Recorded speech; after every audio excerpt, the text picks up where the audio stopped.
Hi, everybody.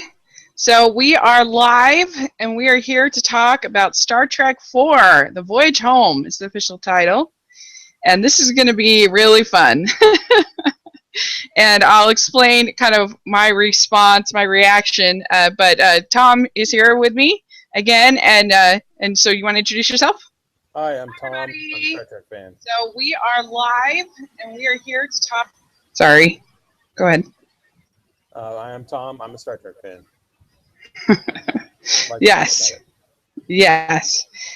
Okay, so this is our fourth in our series, of course, and just a little bookkeeping. What we decided last time is we are going to do 5 on Thursday, and then we will do 6 sometime after I get back from. We'll do 6, and then the 2 J.J. Abrams reboots when I get back, so that we can then see the Star Trek Beyond. Because I get back on the 11th, so we'll fit those in, and then we'll go back and do the Next Generation in August. So that's the plan. Okay, so the summary for Star Trek 4, I'll just read it here like we always do.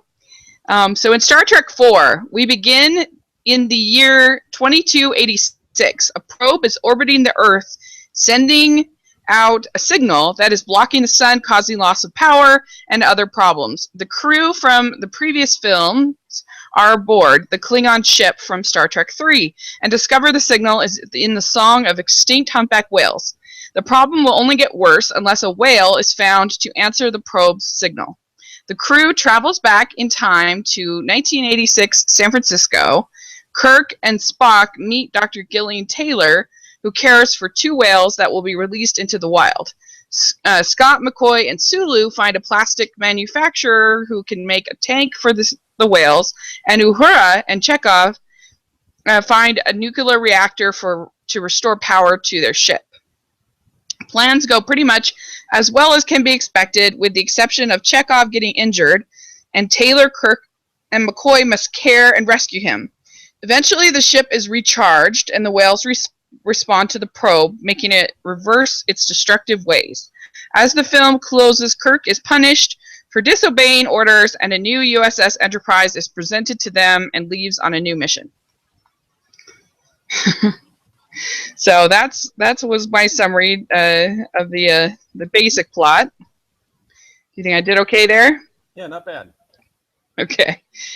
So here we'll talk about just sort of our overall thoughts. And I don't think I've ever had a movie that caught me off guard as much as this movie. I had no idea that I was about to sit down to a comedy, and I mean, there are moments of pretty high camp, particularly the hospital scene is very, very, like, they almost have sort of the sound effect when like a character would slip on a board, and be like, whoop! And I was like very silly. That doesn't mean it's bad. I'm just saying it just surprised me so much, because these Star Trek movies have been so serious and science fiction, and with a few moments of humor. But to me, as somebody who's never watched an episode of the series, I was so surprised by because I'd always figured, well, Star Trek 5 I heard was terrible, but I always figured it was sort of unintentionally funny. But now I'm kind of going into thinking, well, maybe they were trying to make a comedy and it failed. I don't know, but well, we'll see on that one. But anyway, so that was my experience, and I was just like, what? But what about you on the rewatch? How did it hold up for you? It was fun as always. I sort of went into it trying to see it from your point of view because following you on Twitter, I at least knew enough about your reaction to know that you were very taken off guard, which surprised me because these are the waters in which I swim. I wasn't, of course, I knew it Sure. was coming, and I didn't think anything of it. I took it for granted what it was going to be like. This time, I guess I paid attention more to like Spock's character arc, which I thought was a lot of fun, and we'll get in more depth there. But yeah, this is definitely, and I think it's customary that we usually talk about the series a little bit, right? But Yeah. so yeah, why don't we maybe we should get into that now. Yeah, so there was a couple interesting quotes I found here that, like Variety said at the time. He says, the latest excursion is warmer, wittier, and more socially relevant and truer to its TV origins than prior Odysseys, which I thought was interesting. So, would you agree with that? No, I think that's there's a lot to you can make a good case for that. Yeah. One thing about the TV show is that it often would take a break from itself in a weird way. They would take a break from the seriousness of exploring space, the seriousness of dealing with moral conundrums and heavy subjects and social topics, and just kind of do something fun. There are episodes where they have to, in order to get out of a situation, they have to act crazy and ridiculous, and that there you have that through in all of the series actually. Um, Interesting. yeah, Next Gen, DS9, Voyager, they've all done episodes where it's kind of a break. It's just kind of a time to enjoy the presence of the characters and watch them be silly for a change. Yeah, I mean, it is hard to believe when you think about the Star Trek: The Motion Picture that this could be in the same series. I mean, could there be two more different films? Yeah, and actually, there are those some similarities. I was realizing, the probe approaching Earth and not understanding it and that kind of thing. It's very similar scenarios, actually, but yeah, really different approaches. Yeah, really different. It's very so. I thought this was interesting too. This was a quote from Shatner about the comic quality. He says, "It's one that verges on tongue in cheek, but isn't. It's as though the characters within the play have a great deal of joy about themselves, a joy of living, and you play it with the reality you would in a kitchen sink drama written for today's life." Yeah, that was kind of interesting. That's a very thoughtful take on Shatner's. Yeah. It is. It's very light and fun, and I did some research on some trivia. Apparently, this was wildly successful internationally. Yeah. And my understanding is that a lot of the foreign markets, they kind of hid the fact that it was a Star Trek movie in the promotion materials, or they lined that aspect of it because they were afraid. They wanted to bring in a new audience, as wide an audience as possible. They didn't want to turn anybody off by saying it's a Star Trek movie. Oh, interesting. Growing up as a fan, this was the one that got mentioned to me by people who didn't know anything about Star Trek. Oh, the whale one. I love that movie. Because it was so popular. Yeah. I can see why. I also did. I got some different quotes from different critics of the day, and Roger Ebert gave it a glowing review, and he says, "This is easily the most absurd of the Star Trek stories, and yet, oddly enough, it is also the best, the funniest, and the most enjoyable in simple human terms." Yeah. So, which I think is really interesting. And James Berardinelli says, "An effective and enjoyable sample of entertainment. Not good science fiction, but a lightweight piece of comic fantasy, utilizing characters so familiar that they feel like old friends." So and I did have one negative review. This guy, Josh Larson, he says, "And so we get a lot of forced fish out of water humor, complete," and he quotations humor, "complete with clown music and an even brief mime gag. Don't bury yourself in the part," DeForest Kelly's Bones tells James Doan's Scotty at one point, "but they all do, shamefully mugging as if they were doing Star Trek the comedy at some regional dinner theater." So that's the other end of the spectrum. Okay, sure. So I certainly don't think it's that bad. It's just kind of like if somebody's sitting there with like you think they have a cup of grapes and it's really a cup of tomatoes, and you take the tomato and you eat it. It's not that it's bad, it's just you were expecting grapes. Right. And so it's just kind of like, whoa, what? So I think that's sort of what I experienced. I can understand that. Yeah. So I was going to ask you if you felt like the comedic tone fit the show. So there are pretty high comedy episodes of the show then. I wouldn't That are go so pretty far as to say silly. high comedy, but I would say that they're just more relaxed and silly. Yeah, Okay. the show allows itself to be silly. Now, to be fair, that the original series sometimes was unintentionally silly. Right. Episode that where they go to this planet and they see witches and a gothic castle, and there's all kinds of sort of silly Halloween stuff going on all over the place. And that's some of the kind of hard to. It doesn't hold. It doesn't. It doesn't hold up. But Okay.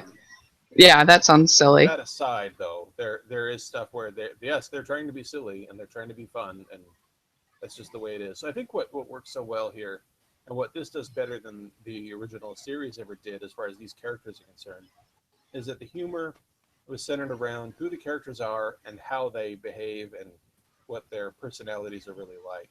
It was deeply rooted in that with all the actors, and that was fun to see. Hmm. That makes sense. Yeah, I mean, I think that it did seem like I've always felt like these Star Trek was a good cast, and it did seem like they were having fun, and they, it was a joyful spirit, you know. So, okay, so what was your favorite comedic moment? For me, definitely, without a doubt, when Spock did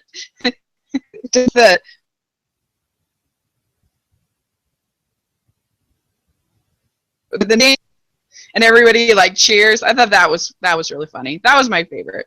Yeah. Yeah. Sorry, you're cutting out a little bit, but Oh, okay. yeah, I think I caught what you were saying though. But yeah, my favorite was has always been the little argument that Kirk and Spock have in the truck when Jillian says, "Do you guys like Italian?" Oh yeah. Spock's going, "No." He's like, "Yes, yes, yes, you do. I love Italian, and so does he." And Spock goes, Right. um, That was funny. That was good "Yeah, because there's he can't lie, right? yeah, He's yeah, incapable of lying. and he's very and he's kind of slow on the uptake, Spock, even more so here, where he's he's just waking up from being dead, and he's not really all there, and that's part of his character arc in this is sort of getting all his getting himself back, getting his personality as half human, half Vulcan, fully integrated. So you have that going on, but then you have the funnier, the funny stuff between the two of them. There are lots of really funny moments in the series where Spock is too honest, um, where someone they need to be afraid of is asking them questions, and Spock is answering honestly, and Kirk is going, "Shut up, Spock." It reminded me a lot of those kinds of moments. And that Right. was a lot of fun. The other thing that made me laugh a lot this time was sort of the dry delivery of the swear words. Um, What's you know, square words? swear words. Oh, swear words. Sorry, Yeah. misheard you. So it was Yeah, something that like, was pretty funny. Spock, do you have that ready yet? And he goes, "One damn minute, Admiral." He's just gotten so used to it.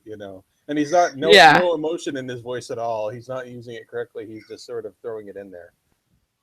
You know what this reminded me a lot of is Sheldon Cooper in Big Bang Theory. The as Spock reminded me a lot of Sheldon Cooper in this movie. Just the way he's so literal and the way that he sees everything like his sort of viewpoint and doesn't really understand other people. Other Right. people. Yeah, he's a little bit accurate, is he? Yeah. Yeah. It kind of reminded me of that. So my next question is, I guess, what scene is too ridiculous for you?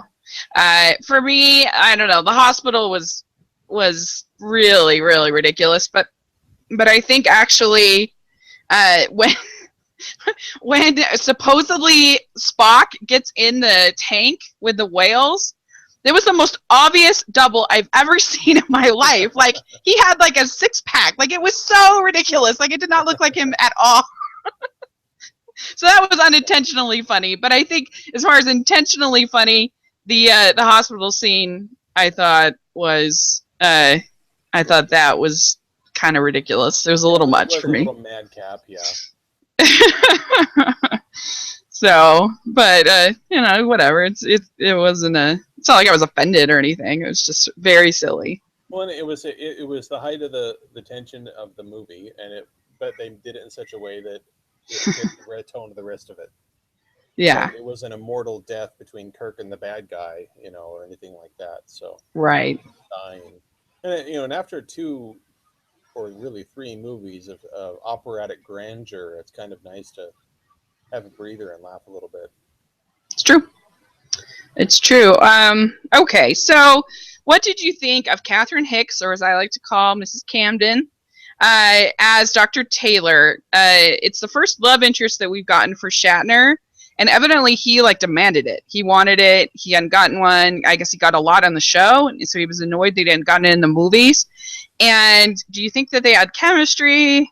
Did it work for Yeah, I you? think so. And my understanding is that in the casting, they had Bill go to dinner with the different people auditioning, so that they were watched, just kind of see how they were together, and apparently they really hit it off personally, and so Okay.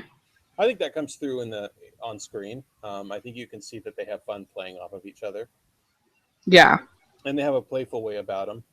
Yeah, she's a little earnest at times, in a way that Yeah. to me is kind of annoying, but also that sort of suits the earnestly optimistic vision of Star Trek, um, which can be Yeah. annoying. It later on, in the Next Generation, a character comes along named Q, who kind of is an omnipotent being who sort of teases them and makes fun of them for their earnestness, and I've always enjoyed that.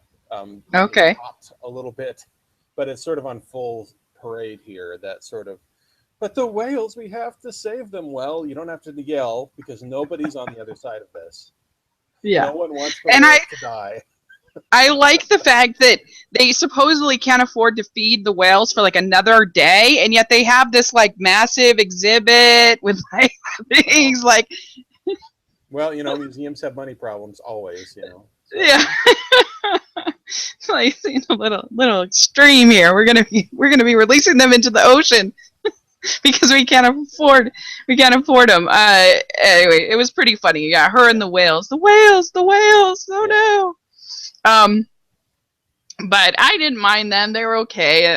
I wouldn't say they have great chemistry.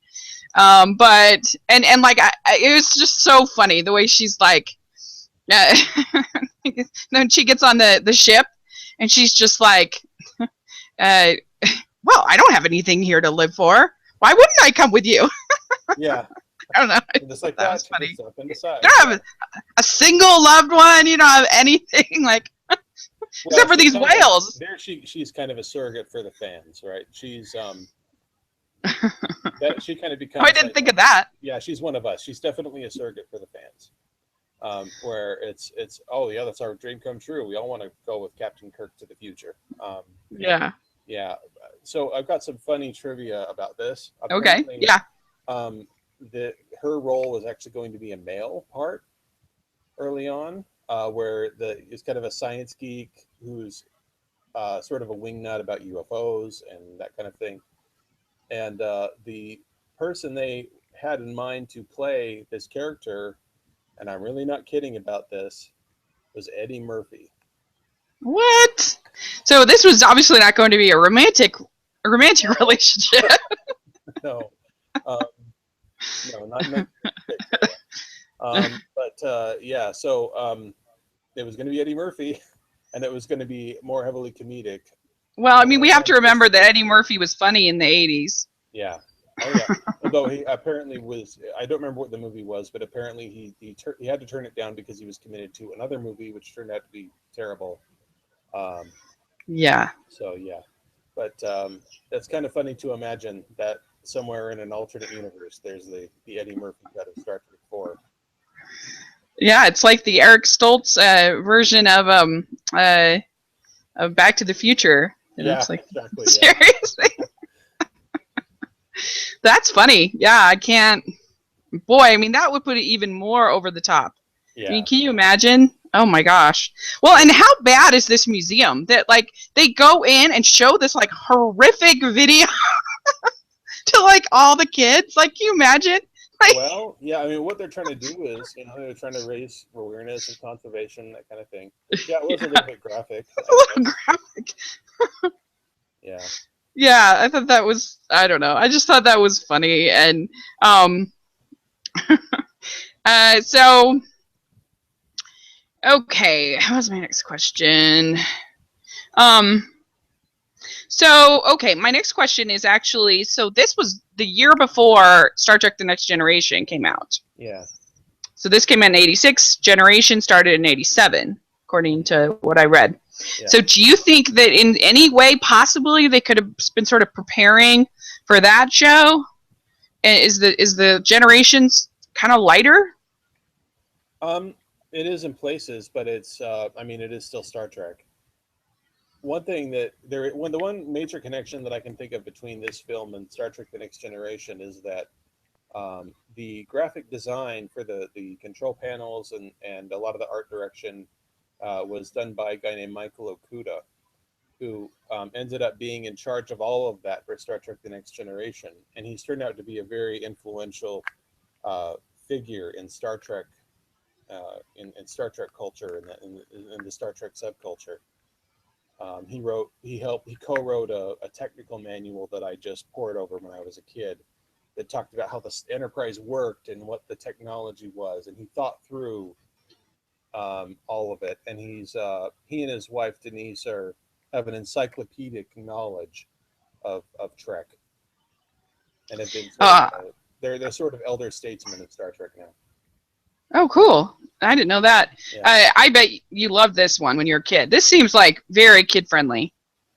I liked it, but actually, when I really became a fan and really felt like I was taking ownership of Star Trek, I thought, oh, that's the one that everybody liked, right? The It's kind of whales. like when you like when you're a when you kind of have a hipster love for a band, and Yeah. then there's that, oh yeah, never mind's okay, I guess, but it's not, it's not as sincere as the earlier work. It's kind of how my That's approach to it was for a long time, but now I can just sort of relax and have fun with it. yeah. That's really funny. Yeah, I would think that kids would get it. Although some of the humor they probably wouldn't quite get, but some of it is definitely like the hospital stuff. They get Yeah, that. They'll sure, laugh. yeah. Kids would be laughing Oh for yeah, and this sure. thing, yeah, don't kid yourself. This was extremely popular with families and kids. Yeah. I remember going to a ward movie night, when they would illegally play movies Right. for the whole ward, and that would be one of the movies they picked, because it has such broad appeal and it's so family friendly relatively. There are a few little. I can't think of one at the minute, but I know there were a few little adult jokes, but most of them would go over Yeah, kids' heads. I yeah. think. Um, okay, so my next question is, what do you think of the ensemble in their various responsibilities? Any standout? My favorite was to see, was it Sulu and Uhura, and then getting the get the glass, the plastic manufacturer. I thought that whole scene, they were so Oh, that was funny. McCoy and Scotty. Okay, I couldn't remember who it was, but that was really funny. Them trying to convince like them to build this and try to make a deal with them and swapping back and forth, and I thought that was funny. I enjoyed Yeah, seeing both of them. yeah. Bones and Scotty are two of my favorites, and it's really fun to see them together on something which is not common, and they're both Yeah. so themselves in that. Yes.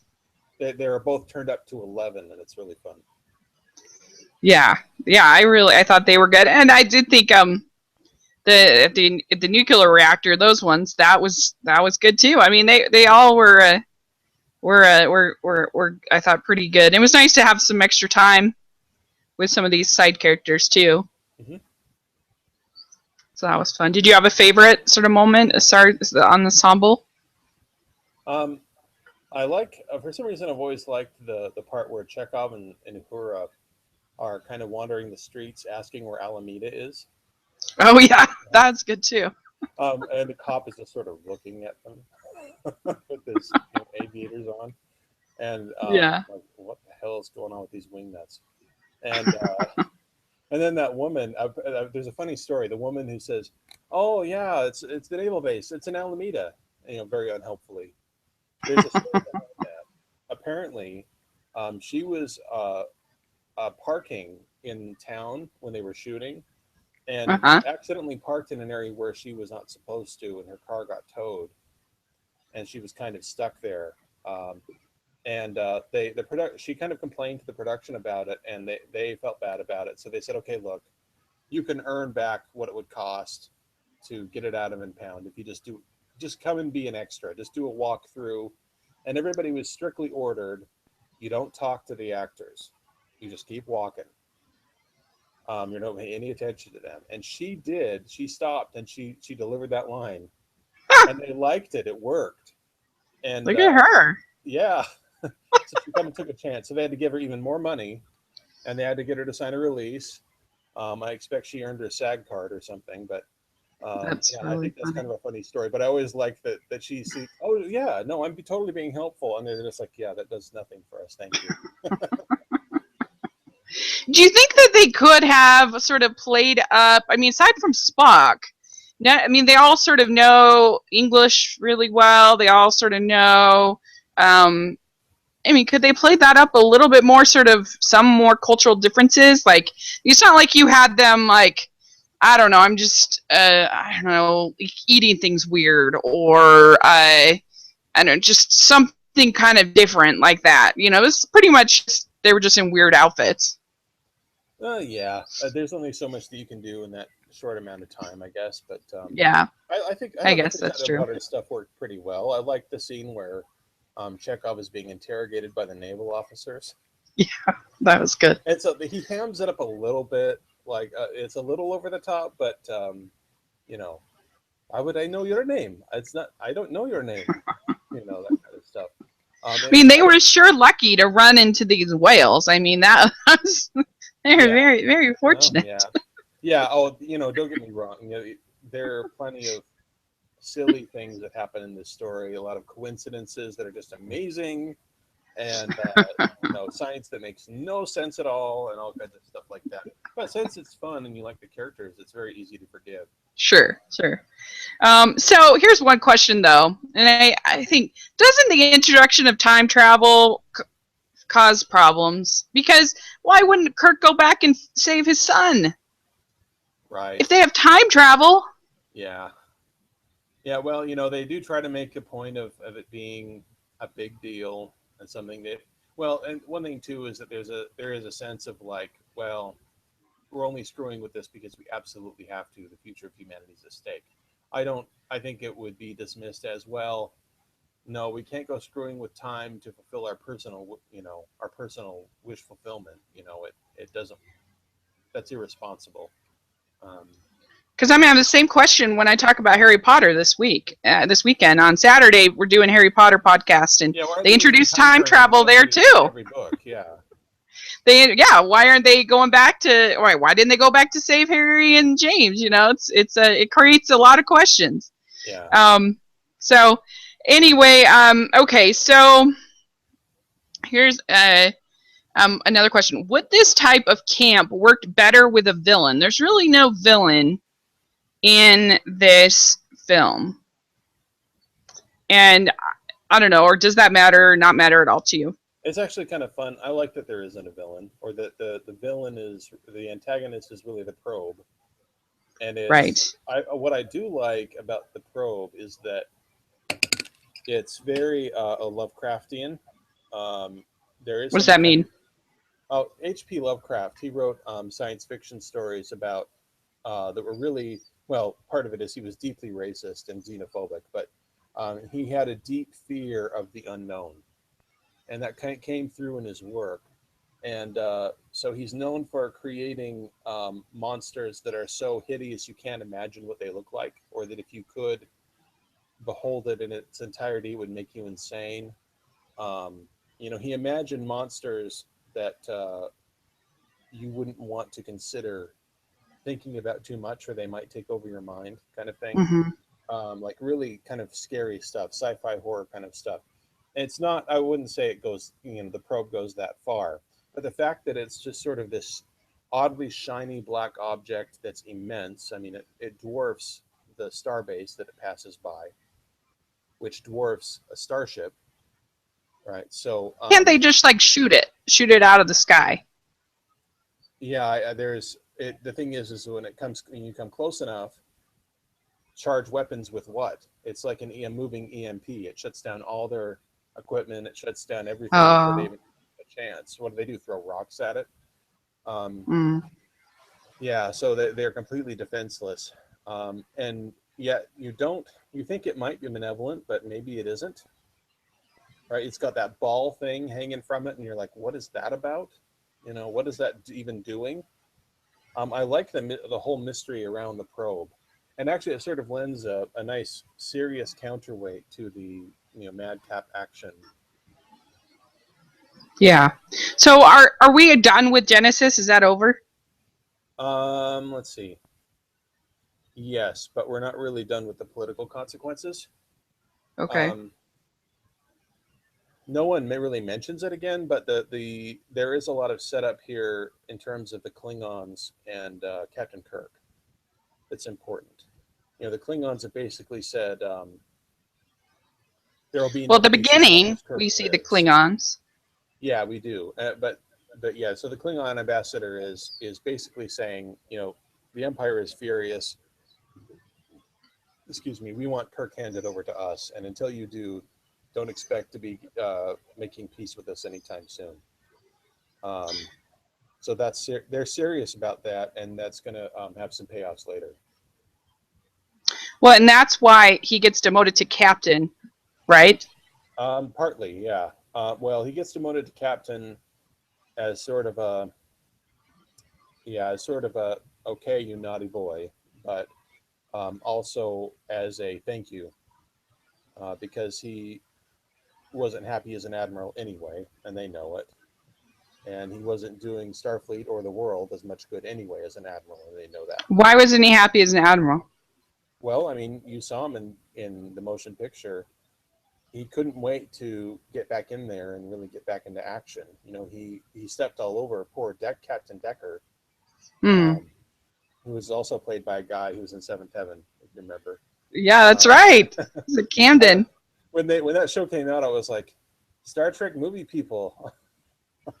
It was almost enough to get me to watch it all by itself. But anyway, um, but yeah, Kirk was never really happy outside of being captain of the Enterprise, and you'll see a little bit more of that in Star Trek Five. You'll see some of that wistfulness of like, did I really do with my life all that I could? And when he's an admiral behind a desk, he has lots of time to think about what might have been, and lots of time to wonder if he maybe could have made different choices. Okay, that makes sense. We had a comment from Matthew Ehrenhold, who's watching. Hi, Matthew.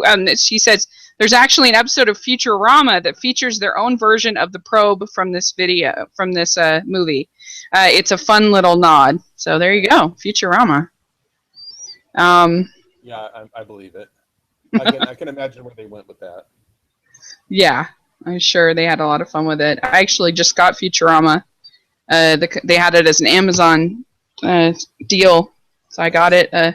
So I'm really excited to have time eventually someday to watch it. Um, okay, I actually don't have that many more questions. I just didn't have comedies are hard to kind of have questions about.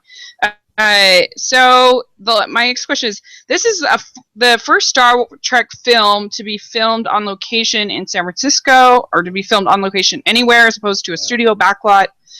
Do you like that change? I mean, it is different than Star Wars, where you have a lot filmed in Tunisia and outside, things like Yeah. that. So do you like that? Oh, I love it. It's so nice to get out of the claustrophobic sets. And part of it is that with the passage of time, I can really start to see the seams, as it were, in these movies. I can see where um, it's only a paper moon kind of thing. Uh huh. It doesn't hold up as well for me, the sets, and so it's really nice to get off of them. I also really like the way that when they were on sets, I like the way that they used the ambient lighting more instead of the harsher studio lights to light the scene. So you've got characters' faces lit more with consoles and stuff. It really makes you feel like you're really on a ship with these people doing real work. That makes sense. Yeah, it did actually. Now you mentioned it, I wouldn't have thought of that, but you're right. It did feel pretty like seamless between the more sets and the like you didn't like a big change in lighting or anything like that. Matthew just adds the episode is called Game of Tones. Okay. So there you go. Um, okay, so yeah, I thought that was different and fun, and okay, um, yeah. So that is all the questions I have. Do you have any other things you'd like to talk about the film? Yeah. A couple of things. Sure.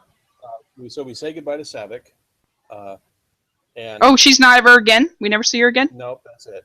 You've seen Oh, the last of Savick. Something though that's interesting that I found out about is that there was in the early drafts of the script, Savick was to be pregnant with Spock's child. what?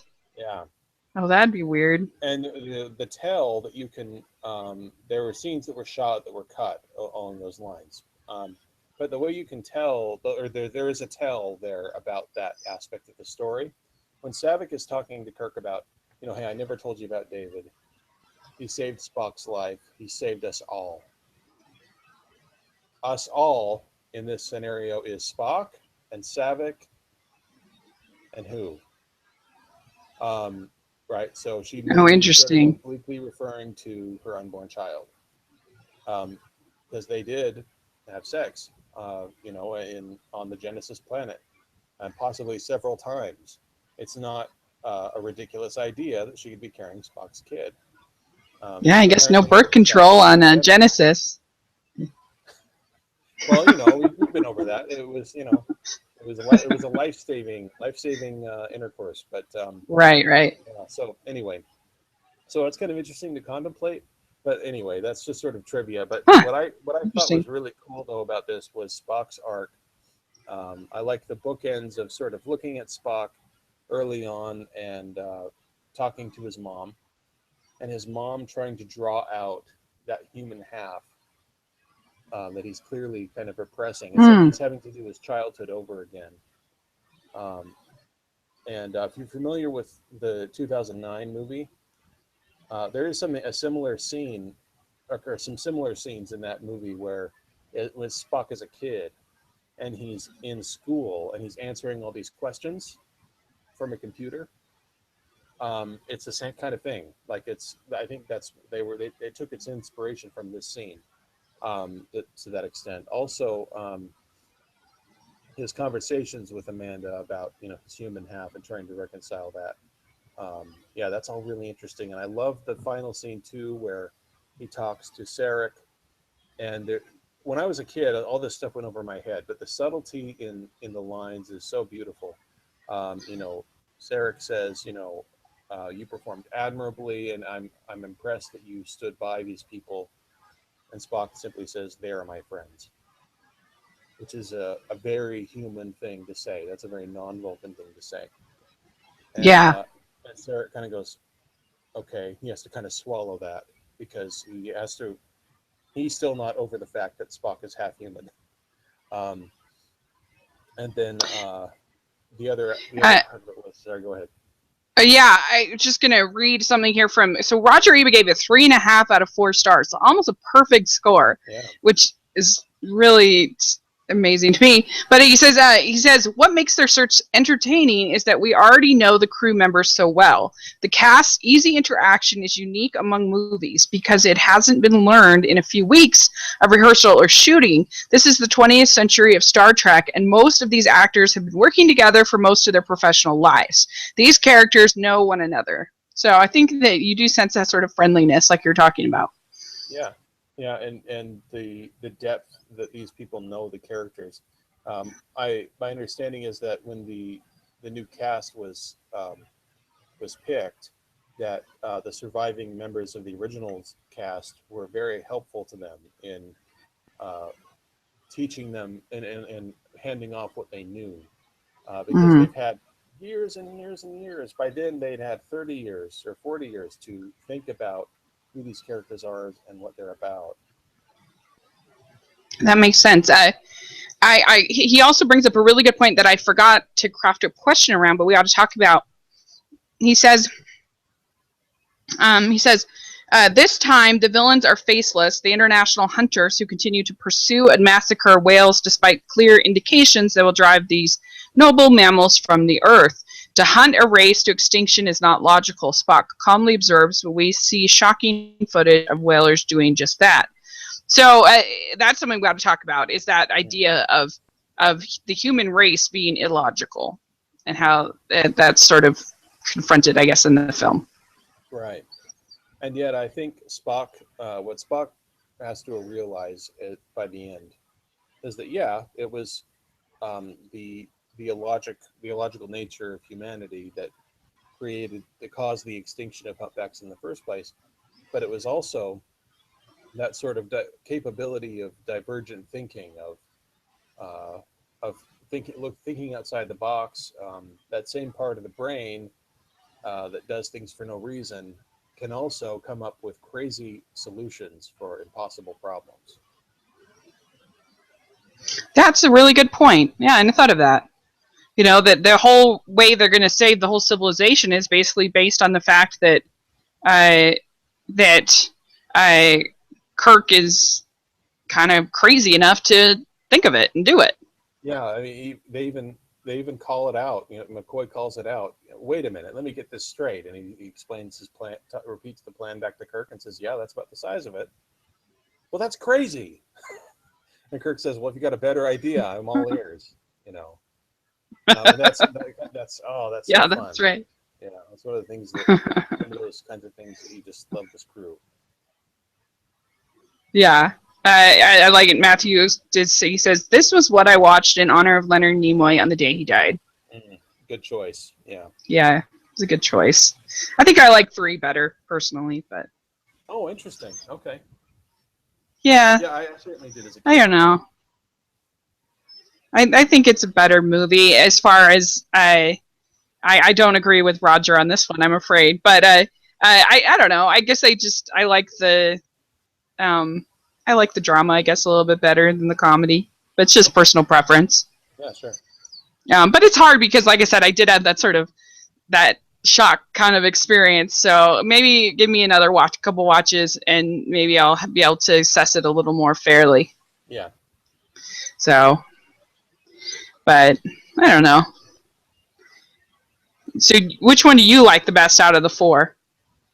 Out of the 4, good question. Yeah, I think I have to go with 3. Yeah, I like that. I like Kirk's decision making in that. I like uh, the word is no, therefore I'm going anyway. I like Spock rattling around in McCoy's head and making him crazy. I mean, all that stuff is just it's insane and it's fun for me as a fan. And also important things happen. You know, you see David's death, and yeah, there's so many moments that are significant for Trek in that one that it's out of these 4. Yeah, that one's still my favorite. I mean, I think out of the 4, 2 is still my favorite. I just thought that was such a solid sci-fi Mm-hmm. movie. I think the pacing is so good. I think it goes into these sort of horror elements that were really fun, and Mm-hmm. but it's not completely without some humor too, with just some of the overtopness of Khan. Um, so that one would be my favorite of the 4, but of the 3 versus 4, I think 3 is better than 4. But again, it's just a initial response. Matthew says, in some ways, they are subtly saying that humanity could be the cause of its own downfall. Yeah. Mm-hmm. So, Well, yeah, and and yet Star Trek is ultimately hopeful. It's not, we'll see this later on. It's hopeful, but not in a Pollyanna kind of way. It's hopeful in a way that acknowledges the darkness of humanity and the ways we're capable of being horrible, but in such a way that ultimately says, "But we're going to be fine." I mean, I think that's the Yeah. theme of almost all sci-fi, don't you think? No, Is No, that you I don't think a lot think of that sci-fi. No, I think a lot of sci-fi is very apocalyptic and dire. I think it's sort of I've one critic has referred to science fiction as folk scripture, because you have a prophet who's a scientist, right? Who's or the author himself who's sort of warning, repent, or this terrible thing is but going to. isn't humanity responsible for that? I mean, isn't most sci-fi about how humanity is responsible for their own downfall? Yeah, well, yeah. Oh, yes, it is. But what I'm arguing is that it's mostly negative. I would argue that Oh, it's mostly pessimistic about the outcome, that makes sense. Yeah, I agree with you there. and that's where Star Trek stands out. Is that it's unfailingly optimistic, but like I said, not in a way that you feel like, oh, barf. Though sometimes, but it does acknowledge, like, yeah, humanity's capable of pretty dark things, but today we choose not to kill. Today we choose to save ourselves from extinction. Yeah, because you got like Brave New World and things like that. Yeah, I can see what Yeah. you're saying. Yeah. Um. Yeah, and I mean, this go too far away from? I mean, do those things about sort of extinction, some of those broader things, kind of keep it within the sci-fi kind of world? You know, like And so you stuff. don't think it strays too far away from those sort of underpinnings? I guess. I think it's good Star Trek. I think it's mediocre sci-fi, Okay, at least in this particular case. that makes sense. Partly because slingshotting around the sun to go back in time, that makes zero sense. Like, um, but Isn't that what Superman does? It's in a no, where he goes back for. it's even more ridiculous. He spins around the Earth backwards to get it to reverse its the direction of its Oh spin, yeah. as though that will turn back time. Like that's how time works. But that's sort of self-consciously campy. And this one, they're saying, well, this is our rationale. Shut up about it. Like, it is what it is. Don't look at it too carefully. Yeah. This is Ah. in fact that aspect, that little device is what I point to when fans point out in more recent movies discretions or missteps with the science or the logic of the plot holes. I go, well, okay, excuse me, but somehow it was okay to slingshot around the sun and go back in time. Like you were cool with that. That was Yeah, they cool were in like SF. making this tank in like a matter of like days, and they're like taking the whales and like going through time. I mean, come on, like Yeah, let's calm down here. I mean, yeah. and I've heard the next one is even more silly, but this one has a really high Rotten Tomatoes, 86%. Yeah. Mm-hmm. That's very high for Star Trek. Which critics tend to be pretty tough on these Star Trek movies for some reason. I think even Wrath of Khan isn't that high as you'd think it would be. But anyway, Yeah, we'll never get to the cool kids table. That's okay. yeah. So I think actually the 2009 one might have the highest Rotten Tomatoes score, which is kind of funny. That brought us the closest. Yeah, and actually, this was the highest grossing of the movies until that movie, until 2009. Interesting. Yeah. Yeah. Okay. I'm trying to think if there's anything else we should talk about. Did you have anything else that you wanted to talk about? I don't think so. Yeah. What do you like this idea of them sort of committing mutiny? Oh, it's I funny. like that on the they call it the bounty Yeah. on the. Yeah. They kind of joke about this. In a later movie, there's a line about, well, ladies and gentlemen, once again, we've saved civilization as we know it. And McCoy chimes in and says, and this time maybe they won't prosecute. I sort of love the idea of, and this is sort of what makes the original crew unique among Star Trek crews, is that they're willing to break the rules and they're cool with it, and or bend the rules, I guess, in order, but it's in such a way that they're adhering to their principles while they're at it. They're not just Right. frat boys in space. They're if they're bending the rules, it's for a good reason. The future crews, as we'll see, are much more buttoned down, Mm-hmm. much more formal, and there's sort of a freewheeling, fun aspect of the original series crew that I've really come to appreciate as I go Yeah. along. Yeah, because even in the first one, they're breaking rules Yep. all over the place. Yep. Because it's the right thing to do. Yeah, and even Spock, Mr. Rules, he knows the rule book by heart, but that doesn't mean he's a slave to it. Mm-hmm. Yeah. Okay. Well, I think this was a fun change of pace, and so yeah, it was an interesting, like I said, it was an interesting experience just to be so surprised. Yeah. And a lot of movies are pretty predictable these days, so it's sort of fun to be really surprised. Yeah, good. So yeah, so next week, I mean not next week, a Thursday, we will be talking about Star Trek 5, and it has a 22% on Rotten Tomatoes. It's definitely the lowest. With an open mind and whatever affection you've gathered up for the characters, bring it with you into this. Okay, I will. You're gonna need it.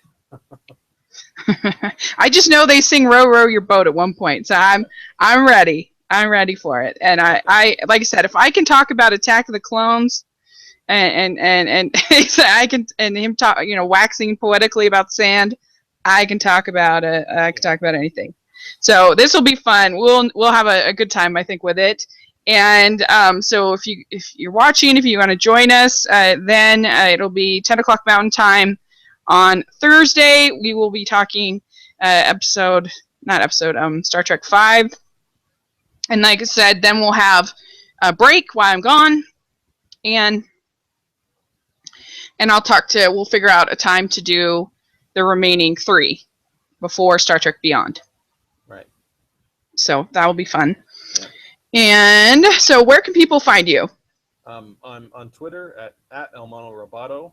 You can find my website, my blog, tgunwriter.com. Okay, cool. I'll have that all in the description section. And thanks so much. I really appreciate it. Thanks, Rachel. Okay.